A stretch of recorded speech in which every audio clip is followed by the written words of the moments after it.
Guys, Riyas Saleem എന്നല്ല, വേറെ ഏതൊരുത്തും വന്നിട്ടും ഒരു കാര്യമില്ലെന്ന് മനസ്സിലായി. ഈ ടാസ്ക് പോയി. ഈ ഒരു ടാസ്ക് ശരിക്കും പോയി. ഒരു ദുരന്ത ടാസ്ക് എന്ന് നമുക്ക് പറയാൻ പറ്റും. കാരണം അതേപോലെ ഇപ്പൊ അവര് കളിക്കുന്നത്.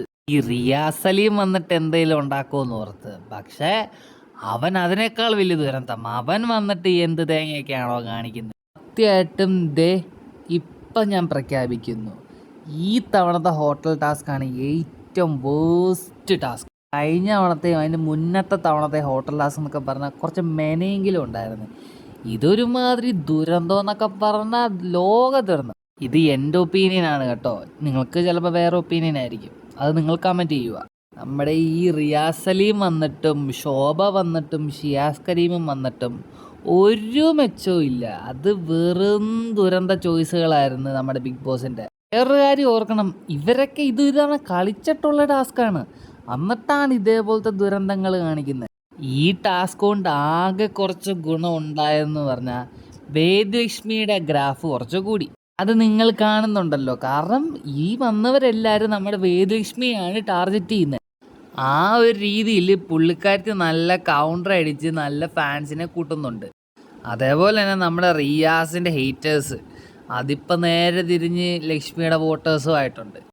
സത്യം പറഞ്ഞാൽ ഈ ഒരു ടാസ്കേ ഇല്ലായിരുന്നെങ്കിൽ ഈ വരുന്ന വീക്കിൽ വേദലക്ഷ്മി എവിക്റ്റഡ് ആയിരുന്നു. അത് കൺഫേം, 100% കൺഫേം ആയിരുന്നു. പക്ഷെ കണ്ടോണം, ഈ തവണ എന്തായാലും ഈ വരുന്ന വീക്കിൽ എന്തായാലും വേദലക്ഷ്മി ഔട്ടാകത്തില്ല. അത് 100% ഗ്യാരണ്ടിയാണ്. റിയാസ് സലീമൊക്കെ വന്നിട്ട് ഒരു കാര്യമില്ല, ചുമ്മാ അവിടെ അലഞ്ഞു ഒളിഞ്ഞ് നടക്കും. ഇന്നലെ വൈകിട്ട് നമ്മുടെ ടാസ്ക് ഒക്കെ കഴിഞ്ഞ് സ്റ്റാർ കൊടുക്കുന്ന പരിപാടിക്ക് നമ്മുടെ അനീഷിനിട്ട് വേദലക്ഷ്മി പണിഞ്ഞാണെന്ന് തോന്നുന്നു. പുള്ളിക്കാരത്തി അനീഷിന് സ്റ്റാർ കൊടുത്തില്ല, പക്ഷെ ഷാനവാസിന് കൊടുത്ത്. ഈ സ്റ്റാറിൻ്റെ ഗുണമെന്ന് പറഞ്ഞാൽ നമുക്കിപ്പം ഈ അനീഷിനും അതേപോലെ തന്നെ അക്ബറിനും റെസ്ട്രിക്ഷൻസ് കിട്ടിയിട്ടില്ലായിരുന്നോ? ഏതിന്, മറ്റേ അനീഷിന് ഒരിക്കലും നോമിനേറ്റ് ചെയ്യാൻ പറ്റത്തില്ല ആരെയും, അതേപോലെ തന്നെ അക്ബറിന് ഒരിക്കലും ക്യാപ്റ്റൻസി ആവാനും പറ്റത്തില്ല. ഈ സ്റ്റാർ റേറ്റും കൂടുതലുള്ള ആൾക്ക് ആ ഒരു റെസ്ട്രിക്ഷൻസ് മാറ്റും. അപ്പോൾ അതറിഞ്ഞുകൊണ്ട് തന്നെയാണെന്ന് തോന്നുന്നു വേദലക്ഷ്മി നമ്മുടെ അനീഷിന് കൊടുത്തിട്ടില്ല സ്റ്റാർ. അപ്പോൾ അനീഷിന് ടോട്ടൽ 3 സ്റ്റാറേ ഉള്ളൂ, ഷാനവാസിന് 4. എന്തായാലും ഈ ടാസ്ക് തീരുമ്പോൾ നമുക്ക് നോക്കാം അനീഷിന് കയറി വരുമോ, അവൻ്റെ റെസ്ട്രിക്ഷൻസ് മാറ്റുമോ എന്നൊക്കെ.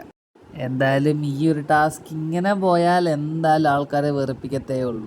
നമുക്കെന്തായാലും കണ്ടറിയാം എന്തെങ്കിലുമൊക്കെ വ്യത്യാസം വരുമോ ഇല്ലയോ എന്നൊക്കെ.